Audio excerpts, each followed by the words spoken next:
There is a $1 seed sitting in a tree in your neighbor's yard that kills 99.99% of the bacteria in a bucket of filthy river water in 90 minutes. No electricity, no filter cartridge, no chlorine tablet, just a seed that falls for free from a tree that grows in over 80 countries.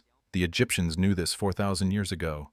Women rubbed it on the inside of clay water pots before the Great Pyramid was finished. Physicians in ancient India wrote it into the Sushruta Samhita as a sacred purifier. Tribes in what is now Sudan passed the technique from mother to daughter for 30 centuries without interruption. In 2015, a Penn State engineer named Stephanie Butler Veligol crushed one of these seeds into a beaker of contaminated water and watched the bacteria die and sink before her eyes. And today, a $368 billion bottled water industry has spent the last 40 years making sure you never hear the name of this seed, because what cannot be patented cannot be profited from, and what cannot generate recurring revenue cannot be allowed to spread. They did not bury this because it failed. They buried it because it worked too well. Welcome to buried knowledge. 5,000 years ago, along the banks of the Nile, a woman walks to the river with a tall clay jar balanced on her shoulder. The jar is cool against her shoulder, still damp from the last pour. The water she draws is brown, thick with silt, and it carries a faint, rotting smell from the reeds upstream. It carries parasites that killed infants in every village along the river, but she is not afraid. Before she pours, she takes 3 small winged seeds from a leather pouch. She crushes them between 2 stones into a fine white powder, and a sharp, nutty fragrance rises from the grit. She mixes the powder with a splash of clean water, forms a paste, and smears it around the inside walls of her jar. The paste is smooth and cool against her fingers. Then she fills the jar from the river. By nightfall, the transformation is complete. The silt has fallen to the bottom in a gray sludge. The water above it is clear, almost glass-like, and the rotting smell is gone. It tastes faintly sweet. Her children drink it. Her children survive. Children who drank the treated water survived. Children who drank the river raw died by the hundreds every season of dysentery, cholera, and typhoid. 2,000 miles to the east, in the forests of ancient India, a physician named Sushruta is writing the world's first surgical textbook by the light of a clay oil lamp. The air smells of sandalwood smoke and crushed herbs. In his text, he describes a tree called shigru, which Ayurveda reveres as the tree of life. He instructs his students to grind its seeds between stone mortars, feel for the moment the grit turns to paste, and stir it into turbid water. By the second watch of the night, the water has cleared. He calls the seeds Vishagna, which means destroyer of poisons. 1,500 miles south, in what is now Sudan, village women rub the same seeds between their palms into a rough grit. The seeds feel waxy, and the kernels leave a faint, oily film on the skin. They stir the grit into Nile floodwater the color of wet clay. By dawn, the water above the sediment is pale, almost silver in the morning light, and cool to the touch. Families drink. Families survive. 3 civilizations, 3 continents, 0 contact between them. All discovering the same seed, all discovering the same miracle. The Egyptians did not understand coagulant proteins. The Indians did not understand cationic polymers. The Sudanese did not understand flocculation chemistry, but they could observe the result. Those who used the seed survived. Those who did not died. The tree is called Moringa oleifera. Its seeds are small, winged, about the size of a pea, and a single tree drops thousands of them every year. Stay with me because what Penn State discovered in 2015 changes everything we thought we knew about clean water. In 2015, environmental engineer Stephanie Butler-Veligol, working at Pennsylvania State University alongside chemical engineer Manish Kumar, published a study in the journal Langmuir that identified exactly what makes this seed work. Inside each kernel is a positively charged protein they named the Moringa oleifera cationic protein. When the seed is crushed and dropped into water, this protein does two things at once. First, it binds to bacteria. Second, it causes the bacterial cell membranes to fuse together and rupture. The microbes are killed, clumped, and pulled to the bottom of the container in a dense sediment. In 2025, a peer-reviewed study published in the journal Applied Water Science tested this against alum, the aluminum sulfate chemical used by nearly every municipal water plant on Earth. At 400 milligrams per liter, the moringa seed killed 98.65% of bacteria in wastewater. Alum killed 97.29%. The seed was measurably more effective than the industrial standard. Total coliform dropped by 95%. Fecal coliform, a marker of raw sewage contamination, dropped by 100%. A separate study published in the journal Water Research documented a turbidity reduction of 99.5% and a bacterial kill of up to 99.99% within the first 1 to 2 hours of treatment. Penn State, Water Research, Applied Water Science, Eco Community, the University of Texas at Austin, Ahmadu Bello University in Nigeria. Every serious study published for 3 decades confirms what the woman at the Nile knew with her hands. 1 seed, 1 liter, 90 minutes. Water you can drink. Before I show you exactly how to do this yourself, I want to tell you about the complete Forbidden Outdoor Vault. It is our full collection of everything they buried: survival techniques, water purification methods, fire without matches, food preservation without refrigerators, shelters your great-grandparents built without nails, and cleaning methods that worked for 3,000 years before anyone knew what a supermarket was. Every guide we have ever researched, every technique traced back to its ancient source, every science paper we cite, organized into one vault. The link is in the description below. But stay right here with me because this video just began. The global bottled water industry was valued at $368 billion in 2025. It is projected to cross $700 billion by 2035.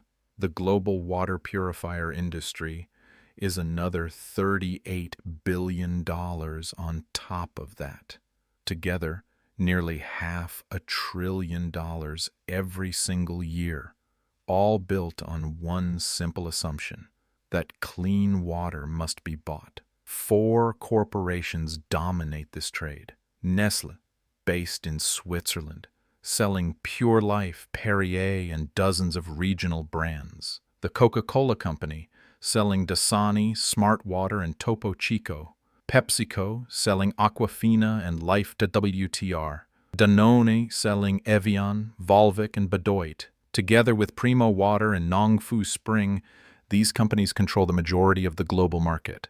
And here is the part of this story that should genuinely make you angry. A case of 24 16-ounce bottles of name-brand water costs around $6. That is 24 cents per half liter.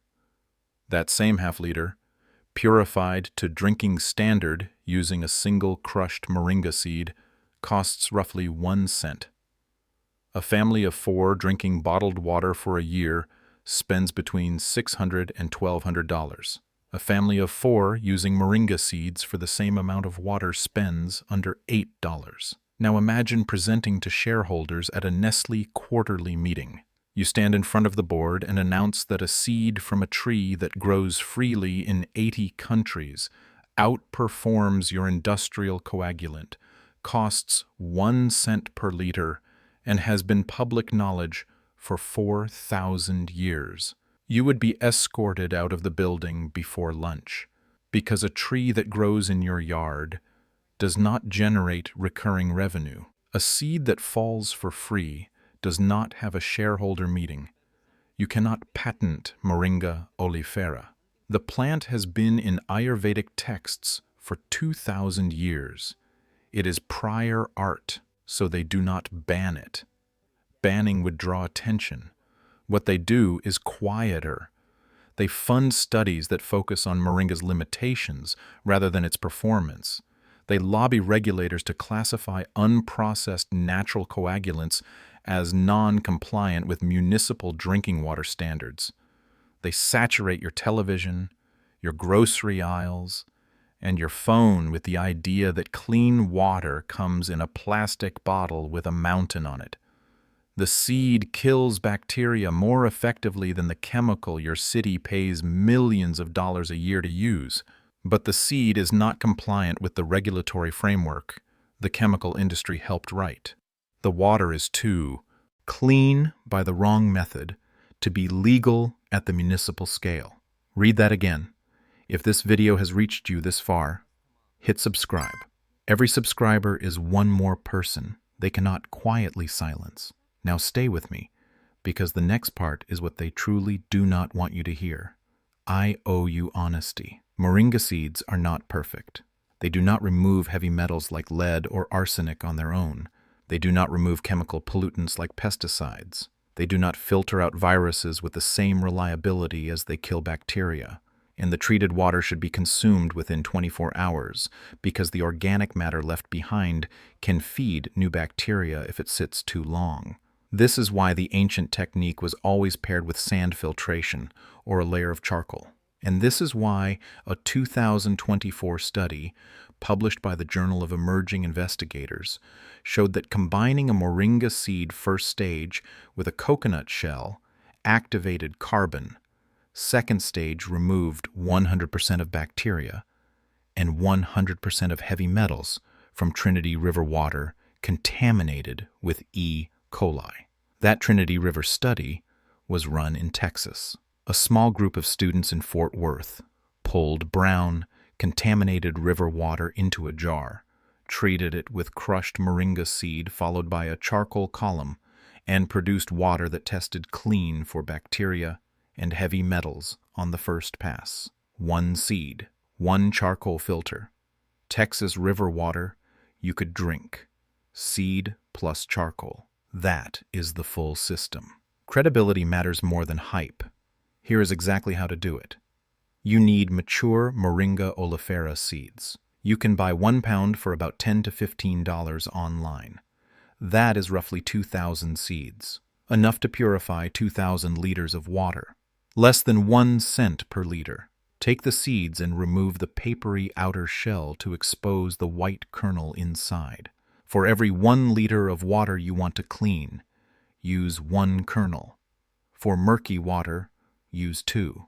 Crush the kernels into a fine powder using a mortar and pestle or a clean coffee grinder. Mix that powder with a small amount of clean water until it forms a paste. Add the paste to 250 milliliters of clean water in a bottle and shake for exactly 60 seconds. This activates the coagulant protein. Filter the shaken solution through a clean cotton cloth to remove insoluble material. Pour the filtered solution into your bucket of dirty water. Stir rapidly for 1 minute, then slowly for 5 minutes. Let it sit undisturbed for at least 90 minutes. 2 hours is better. The dirt, the bacteria, and the organic matter will sink to the bottom as a gray sediment.